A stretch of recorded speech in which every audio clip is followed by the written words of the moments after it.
What's going on, guys? Welcome back to League Racing. Here today for round number 9, I believe this is, of Race Spec Esports, the Elite Series. Here today for the Austrian Grand Prix. If you guys haven't seen the last video, I recommend you go check that out. That was just a little highlight of the pole position lap that you will see at some stage during this video, a 103.8. I don't know how or where I pulled that out, but anyway, that I'm still damn near in shock over that. But anyway, we're we're here, ready to go again. 8 rounds down, time for round number 9, and let's go get into it. Have a good qualifying, and hopefully have another solid race. But anyway, here we are in the garage for qualifying at the Red Bull Ring. Dry quali and dry race, thankfully, so we don't have to worry about any wet weather. Seems to be a bit of a common trait lately. I haven't had a wet online race in a long time, and I'm kind of missing it, to be honest. I'm kind of hoping for a wet race, but anyway, getting back on with proceedings. Our first run, we come across the line. All that wasn't great. We completely messed up the penultimate corner, and it only put us P2, provisionally P3 right now. We come across the line, and we do jump up to P1 on a 104.1. And I think I was 50-50 on whether that would be good enough to keep me pole position. In the end, I decided, you know what, let's just go out at the end and just see what we can do. So we fast forward to about 2 minutes remaining.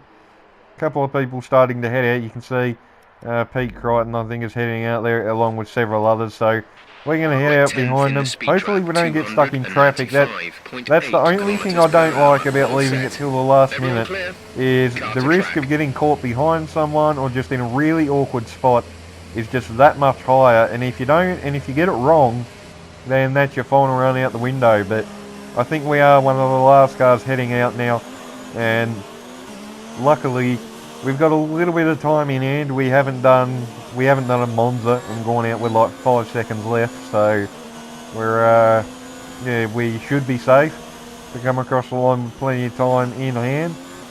Everyone going for one last blast now. I think you can see the Mercedes and a Renault already up going past turn 1, so a couple of people have started their laps quite early actually compared to what I thought.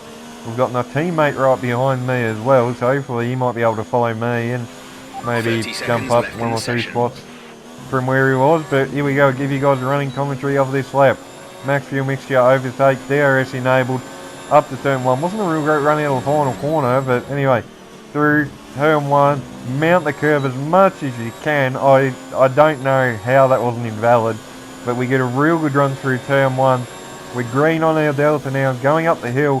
Fastest first sector of anybody. We come up the hill a little bit, brake a little bit too late there. Could have got the car tucked in a little bit nicer, but still, it was pretty good, and we're still up on our delta at the moment, so we're still on for an improvement. Coming down the hill now, don't shift up into 8th gear, down into 2nd, short shift up into 3rd, up through the gears now. Pretty good lap so far, probably a 10th in it, maybe it'd be my guess. Around the middle part of the lap now, hard on the gas, up into 6th, down to 5th. Sometimes you can short shift to 4th momentarily, and then back up to 5th if you feel like you need to get the nose in. Luckily the car was very nice to drive and we didn't need to do that. Through the final 2 corners now, throw it in here, try not to invalidate. Round the final corner, and this has been a brilliant lap.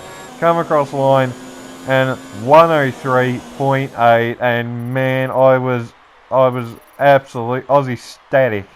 That's probably not even a strong enough word when I set that lap. I think I was in a party with 1 or 2 other guys, and yeah, I think they honestly would have probably gone deaf from my reaction, but I was just psyched with that lap, honestly. I expected maybe like a 4.0, maybe like a 103.999, but I did not expect to comfortably end up in the 103s. But anyway, here we are on the grid for the Austrian Grand Prix.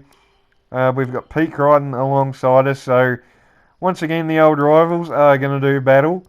Be interesting to see who can get the advantage. Obviously we're going to do everything we can to try and hold him off, but we're not going to put our car at risk because we'd like to finish.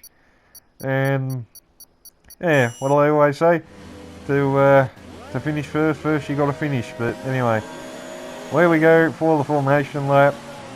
I wasn't too fussed about trying to get tyres up to temperature, to be honest. I literally did stuff all weaving on this lap. It's something that I've actually done quite a lot lately, is I won't do literally any weaving till probably the back end of the lap, and then I'll probably do like 10 seconds worth and just spin up the rear tyres a little bit, and that's literally it. So yeah, that's just something that I do. I know plenty of other people tend to weave all the way throughout the lap to try and get the most temperature they can.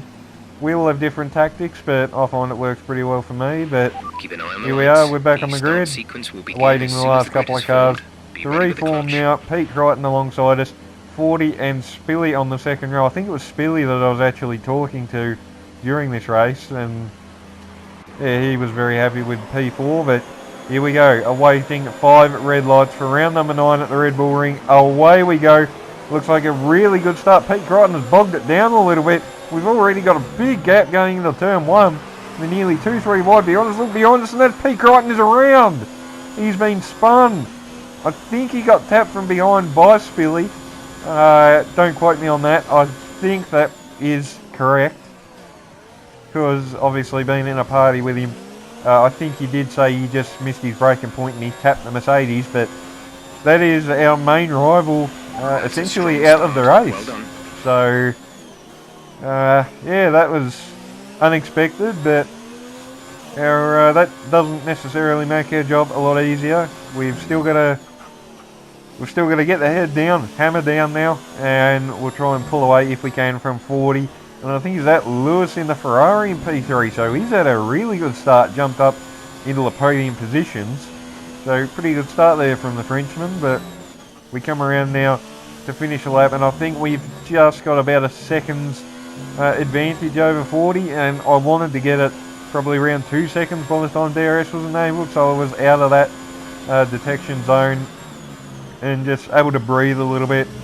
But opening up an advantage, that's a warning for exceeding track limits already, so that's put us on the back foot a little bit. That's not good. But anyway, excuse me. But yeah, on to lap 2, or to the end of lap 2. Fastest lap of the race, 107.4. We've got a reasonable gap over 40 now, and to be honest now, I was actually just going to tone things down a little bit, which we did. Just extended the gap when I felt like it was necessary, and yeah, we were able to pull away quite comfortably. Cutting on to lap 12, you got Bullet Boy and Miku going at it for second place, but crucially, Bullet Boy started the race on the medium, so he'll be on the softs at the end, so he will undoubtedly come charging for us. But into the pits now on lap 13. We've caught the grass, we've lost it. Oh my god. Are you? Oh my god, serious? I don't know what to say about that. That is honestly one of the stupidest things I think I've ever done. I've come into this pit lane like 200 times and not once have I made that mistake, and man, that's really, really annoying. But anyway, we rejoin right in front of Lewis, and there goes Miku, so that just shows the amount of time we've lost. We were like 7 seconds up the road, and now we're back behind Miku, who was essentially that 7-8 seconds behind us. So we've lost a lot of time in that little mistake. Getting on to the end of lap 14, our teammate graciously pulls over and lets us go, so cheers for that.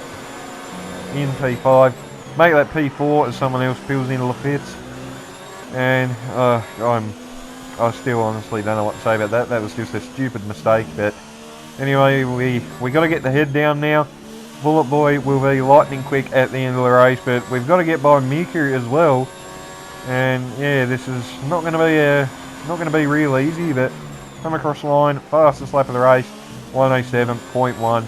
At this point, I was just going hell for leather, trying to catch up to the Williams driver. Cutting on to lap 19, we finally managed to do that, and I think we caught him up about this time last lap, but I saved a little bit of DRS, a little bit of fuel. Now we're going to go on the attack. DRS, overtake, rich fuel mixture to the outside of the Williams. Can we get this done? We're going to have to be really late on the brakes, and we do get it done. Yes, we do. We make the apex, and that is a really, really nice move. So that's effectively put us back in the lead. But Bullet Boy into the pits on lap 21. Team radio. They're on fresh softs. The time last lap was a 1 minute 11.3. Alright, so I was checking to see if he had any penalties there. Unfortunately he doesn't, so we really are gonna have to get the hammer down now. 13 laps to go. Bullet Boy's right on the back of Miku, and at this point I was really frustrated, knowing that realistically I should be like 7 seconds further up the road than what I am right now, and I've really put myself in an awkward spot to try and win this race. Bullet Boy fastest lap of the race of 1 minute 6.3. That just shows the pace of that racing point, and he is already basically right onto the back of us on the lap 25, and he is exactly that, right up her gearbox. So we're going to have to start defending hard now. He wants this lead, and we're going to have to try and defend for our life to stop him from taking it. But here he goes, round the outside, up to the top of the hill, hard on the brakes. We get the inside. He's going to try for the over and under, and he just gets it, does he? He's still there. You can see the arrow indicator is red. We've got DRS, but we've got no ERS. We're running low on fuel. He's there on the inside. We're going to try and brake late. Hang around the outside if we can. Really close. No contact. This is great racing between the pair of us. Still side by side now. We've got the inside for the next two corners. He's still there. Those soft compound tyres allowing him to stay on our outside now. We send it into the left-hander, but he's still there, and he gets it done around the outside. That was side by side for like half a lap at the Red Bull Ring, and not once did we make contact. That was an awesome battle, and yeah, we had a laugh about that after the race. That was really good fun. But on lap 26, are we going to try and attack him? No, not quite close enough. I wanted to try and stay with him in his DRS, because I knew after a couple of laps he would probably come back towards us a little bit.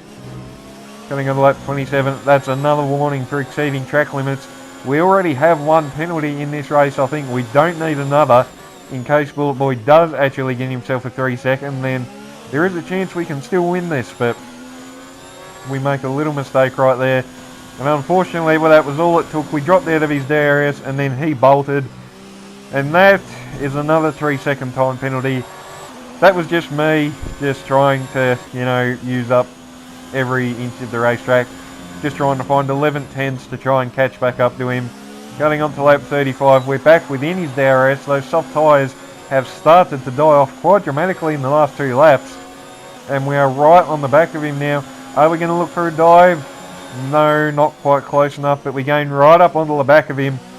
And I don't think he has any penalties at this point in time, so it looks like he will win the race on track, barring any major mistakes, but we still want to win the race on track.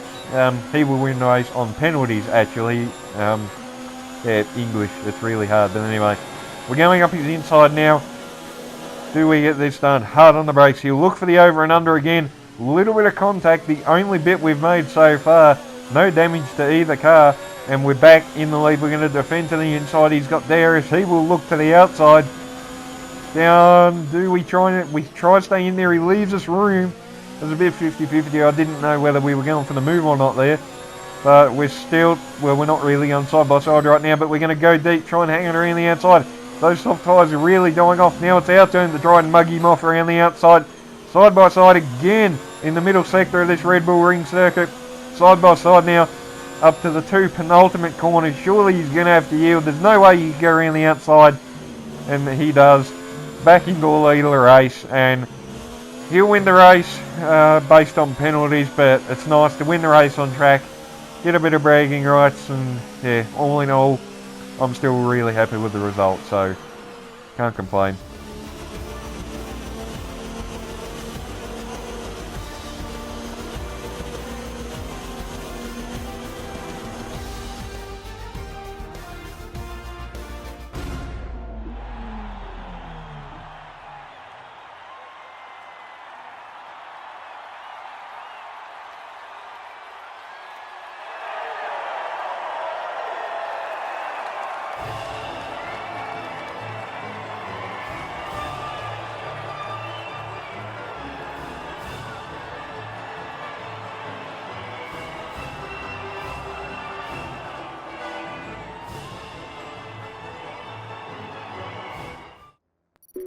So there we go, guys. That has been round number 9 of Race Spec Esports, the Elite Series, here today at the Red Bull Ring. A bit disappointing that we couldn't bring home the win. I definitely felt like it was on the cards, but just one little mistake, and then yeah, just a few more followed, and just cost us a race, unfortunately. But you know, well done to Bullet Boy. I think that's his first win in this series, so congrats to him. But that's all from me today, guys. If you enjoyed, remember to leave a like, subscribe, stay tuned for plenty more. And until the next video, I'll see you guys next time.